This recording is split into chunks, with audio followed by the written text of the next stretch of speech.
சபரிவர்மன் அப்படின்ற இளைஞரை காவல்துறையால அடித்து படுகொலை செய்யப்பட்டிருக்காங்க. இந்த சம்பவம் ஒட்டுமொத்த தமிழ்நாட்டுமே ஒலிக்கி போட்டிருக்குது. இது வரைக்கும் பாத்தீங்கன்னா தமிழ்நாட்டுல மட்டுமே 39 லாக்அப் டெத்துக்கு மேல நடந்திருக்குது. இந்தியா முழுக்க எடுத்தீங்கன்னா அந்த கடைசி 5 ஆண்டுகள்ல 806 லாக்அப் டெத் நடந்திருக்குது. தொடர்ந்து ஏன் இதே மாதிரி காவல்துறையால அடித்து படுகொலை செய்யப்படுறாங்க? அதன் பின்னணி என்ன? இது வரைக்கும் மொத்தமா எத்தனை லாக்அப் டெத் நடந்திருக்குது? தமிழ்நாட்டுல இது மாதிரி வந்து லாக்அப் டெத் நடக்கும்போது அரசாங்க நடவடிக்கை எடுக்கிறாங்களா இல்லையா அப்படின்றத பத்தி தான் இந்த காணொலியில நம்ம தெள்ள தெளிவா பார்க்க போறோம்.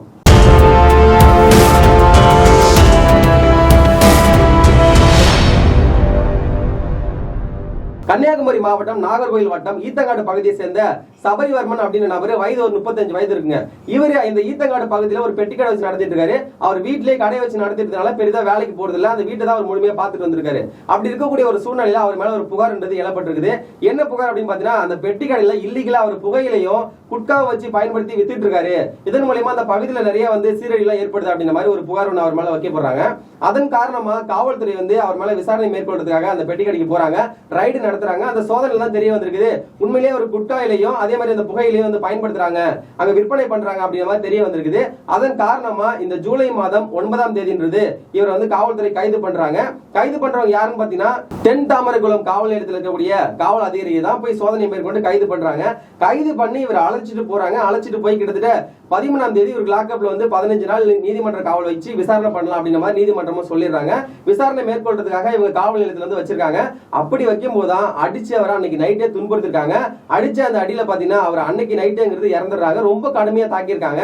கிட்டத்தட்ட அவர் உடம்புல வந்து உள்காயம் நிறைய இருக்கிறதாகவும் உடம்புல நிறைய ரத்த கசி ஏற்பட்டதாகவும் உடற்குறாய்வுல பின்னாடி வந்து மருத்துவர்கள் வந்து தெரிவிச்சிருக்காங்க. எந்த அளவுக்கு கொடுங்கோன்மையான ஒரு தாக்குதல் நடத்த முடியுமோ அந்த அளவுக்கு நடத்திருந்தாங்க. நடத்தின பிறகு வந்து பாத்தீங்கன்னா அவர் உயிரிழந்தது அதே ஸ்டேஷன்லயே போயிடுச்சுங்க. போனதுக்கு அப்புறம் என்ன பண்றாங்கன்னா, அதை மூடி மறைக்கிறதுக்காக இவங்க மருத்துவமனைக்கு கொண்டுட்டு போறாங்க. காவல் நிலைய ஜீப்லயே வச்சு அவர் அழைச்சிட்டு போறாங்க. அப்படி அழைச்சிட்டு போகும்போது ஆச்சாரி பள்ளம் அப்படின்ற ஒரு மருத்துவமனை தான் அழைச்சிட்டு போறாங்க, அரசு மருத்துவமனை தான். அங்க போய் அவரை சேர்க்கும் போதே சொல்றாங்க, டாக்டர் வர வழியிலே அவருக்கு உயிர் இருந்தது போயிடுச்சுங்க, அவர் உடம்புல உயிர் கிடையாது அப்படிங்கிற மாதிரி சொல்றாங்க. ஆனா உண்மையிலேயே இதனுடைய பின்னணிலாம் நம்ம ஆராய்ச்சி பார்க்கும்போது தெரியுது, வர வழியில இல்லைங்க, அங்க ஸ்டேஷன்லயே அவர் உயிர் போயிருக்கான நிறைய வாய்ப்புகள் இருக்கிறதாக தெரிய வருது. இதன் காரணமா அந்த குடும்பத்தினர் எல்லாமே ஒண்ணு சேர்ந்து போராட்டத்தை முன்னெடுக்கிறாங்க. அந்த பகுதியில் இருக்கக்கூடிய அந்த அரசு மருத்துவமனையை முற்றுகையிடுறாங்க. அதே மாதிரி காவல் நிலையத்தையும் முற்றுகையிடுறாங்க, சாலைகளையும் முற்றுகையிடுறாங்க. அப்படி முழுமையான போராட்டத்தில் ஈடுபட்ட பிறகுதான் பாத்தீங்கன்னா, கிட்டத்தட்ட தலைமை அந்த வார்டன் இருக்காரு பாத்தீங்களா, அவர் உட்பட 3 பேர் கைது செய்யப்படுறாங்க. கைது செய்யப்பட்டு விசாரணை மேற்கொள்ளும் போது தெரியுது, இந்த மாதிரி லாக்அப்ல வச்சு இந்த சபரிவர்மன் அப்படின்றவர் வந்து அடிச்சு துன்புறுத்திருக்காங்க, அதனாலதான் அவர் இறந்திருக்காரு, அவர் வந்து உடல்நிலை சரியில்லை, அதனாலதான் நாங்க அழைச்சிட்டு போனோன்ற மாதிரி காவல்துறை தரப்புல வந்து சொல்லப்படுது. ஆனா உண்மை தன்மை என்னன்னு பாத்தீங்கன்னா, உண்மையிலேயே அவர் உடல்நிலை சரியா தான் இருந்திருக்கு. அவங்க அடிச்ச காரணத்தினாலதான் அவர் உடல்நிலைங்கிறது மோசமா போயிருக்குது, அதனாலதான் அவர் உயிர் போயிருக்கு அப்படின்ற மாதிரி அவரோட மனைவிங்கிறது பேட்டி கொடுத்திருக்காங்க.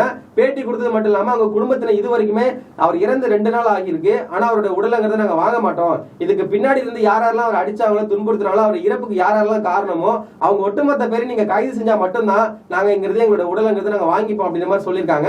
அவர் உடல் முழுக்க அந்த உடற்குறையை பண்ணி பார்க்கும்போது கிட்டத்தட்ட 19 இடங்கள்ல ரொம்ப காயங்கள் இருந்ததாகவும், கை கால் நெஞ்சு இந்த மாதிரி பகுதிகளில் கடுமையான தாக்குதல் மேற்கொண்டு ரத்த கசிவு ஏற்பட்டிருக்கலாம் அப்படின்ற மாதிரி வந்து உடற்குறையில சொல்லியிருக்காங்க. இந்த லாக்அப் டெத் மட்டும் கிடையாதுங்க. கடந்த முறை பாத்தீங்கன்னா திமுக ஆட்சியில் நடந்திருக்கு, அதிமுக ஆட்சியில் நடந்திருக்கு, இப்ப தாவேக ஆட்சி நடந்துருதுங்குது. மிகப்பெரிய ஒரு அந்த கட்சிக்கு ஒரு அவநம்பிக்கை ஏற்படுத்தின மக்கள் மத்தியில. அந்த 2 கட்சிக்கு மாற்றாதான தாவேக வந்தாங்க. அந்த ஆட்சியில மட்டும் எப்படி இந்த மாதிரி காவல்துறை எப்படி மேற்கொள்ளலாம்? காவல்துறை யாருடைய கட்டுப்பாட்டுல இருக்கு? திரு விஜய் அவருடைய கட்டுப்பாட்டு தானே இருக்கு. அப்படி இருக்கும்போது விஜய் அவர் இதை ஏன் தடுக்க தவறிட்டாரு? அவர் மேல உண்மையிலேயே பயம் இருந்திருந்தா இந்த காவல்துறை அதிகாரிகள் இப்படி செஞ்சிருப்பாங்களா அப்படின்ற மாதிரி தான் கேட்கப்படுது. இன்னொரு விஷயம் பாத்தீங்கன்னா, உண்மையிலேயே அவர் குட்கா பயன்படுத்தினாரு, குட்கா வச்சு வித்தாரு, புகையில வச்சு வித்தாருன்னா நீங்க அவர் மேல கேஸ் போட்டு நீதிமன்றத்துல கொண்டு போய் சேர்க்கணும். நீதிமன்றம் அதுக்கு என்ன தண்டனை அவங்க பெற்று கொடுத்துருவாங்க. அதை விட்டுட்டு சட்டத்தை நீங்க கையில எடுக்கிற உங்களுக்கு அதிகாரத்தை யாரு கொடுத்தா அப்படின்ற மாதிரி பொதுமக்களும் அந்த குடும்பத்தினரும் அவர் நோக்கி கேள்வி எழுப்பிட்டு இருக்காங்க. இதே மாதிரியே பாத்தீங்கன்னா, கடந்த அதிமுக ஆட்சியில 2020 காலகட்டத்தில் ஜூலை மாதம் 19ஆம் தேதி அப்படிங்கிறது சாத்தான்குளம் வழக்கு எல்லாருமே நம்ம கேள்விப்பட்டிருக்கோம். அப்பா மகன் 2 பேருமே வந்து அடிச்சு படுகொலை செய்யப்பட்டிருந்தாங்க.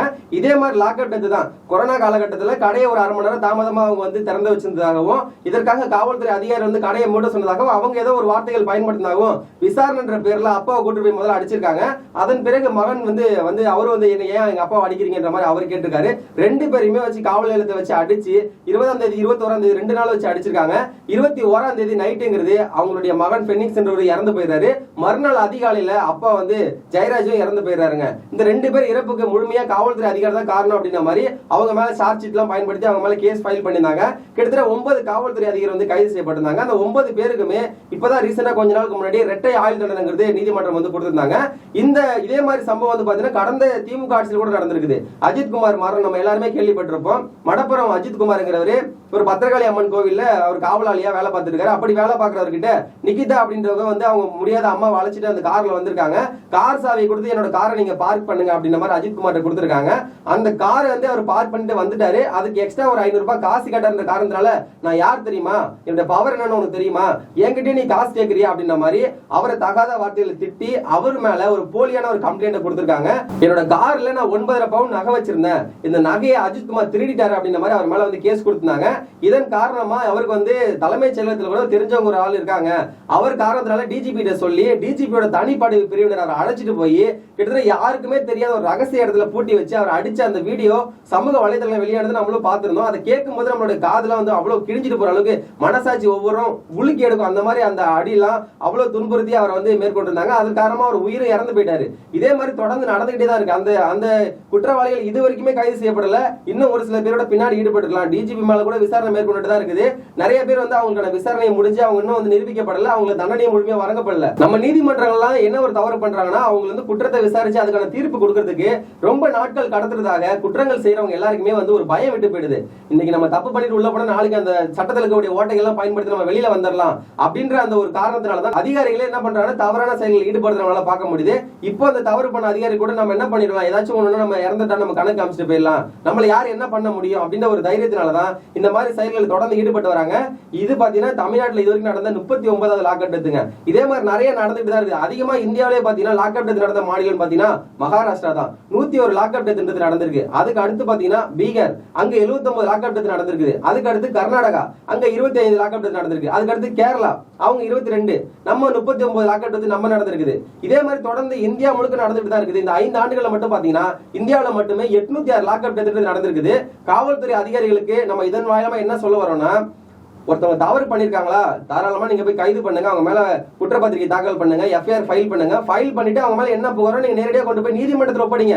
நீதிமன்றம் அவங்க தண்டனை வழங்கலாமா வேணாமான்னு சொல்லி அவங்க முடிவு பண்ணுவாங்க. எத்தனையோ வழக்குகள்ல இருந்து குற்றம் நிரூபிச்ச பிறகும் கூட அப்பீல் போட்டு மேல்முறையீடு போட்டு எத்தனையோ குற்றவாளிகள் வெளியே வந்திருக்காங்க. குற்றம் செஞ்சவங்க கூட நான் குற்றமே செய்யல அப்படின்னு சொல்லி நிரூபிச்சுட்டு வெளில வரும்போது சில பேர் குற்றமே செய்யாம இந்த மாதிரி பாதிக்கப்பட்டு உயிரிழந்து போகும்போது அவங்களோட உயிருக்கு நீங்க என்ன நீங்க சொல்ல முடியும்? அவங்க உயிரை உங்களால திரும்ப கொண்டு வந்துட முடியுமா? அதற்காக கடந்த திமுக ஆட்சியிலும் தவறு நடந்திருக்கு, அதிமுக ஆட்சியிலும் தவறு நடந்திருக்கு. அதன் காரணமாக தான் இப்ப மீண்டும் வந்து தாவேக அரசு வந்து தேர்வு பண்ணிருக்காங்க.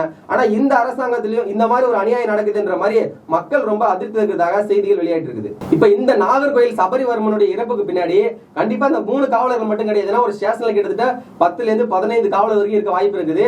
இன்ஸ்பெக்டர் இருப்பாங்க, எஸ்ஐ இருப்பாங்க, அவங்களுக்கு கீழே கான்ஸ்டபிள், ஏடி எல்லாருமே இருப்பாங்க. இப்ப யாருக்குமே தெரியாம இந்த குற்றச்செயல் நடந்திருக்கிறது வாய்ப்பே கிடையாது. இப்ப இந்த 3 பேருக்கு பின்னாடி நிறைய பேர் இருக்கலாம், அவங்களுக்கு மேல இருந்து இயக்குனவங்க கூட நிறைய பேர் இருக்கலாம். இது எல்லாமே கண்டறினா கண்டிப்பா சிபிசிஐடி நினைச்சா கூட முடியாதுங்க. ஏன்னா அவங்களும் காவல்துறை அதிகாரி காப்பாற்ற தான் பார்ப்பாங்க. இன்னொரு காவலர்களுக்கு ஒரு பிரச்சனைனா கண்டிப்பா அவங்க எப்படி விட்டு கொடுப்பாங்க?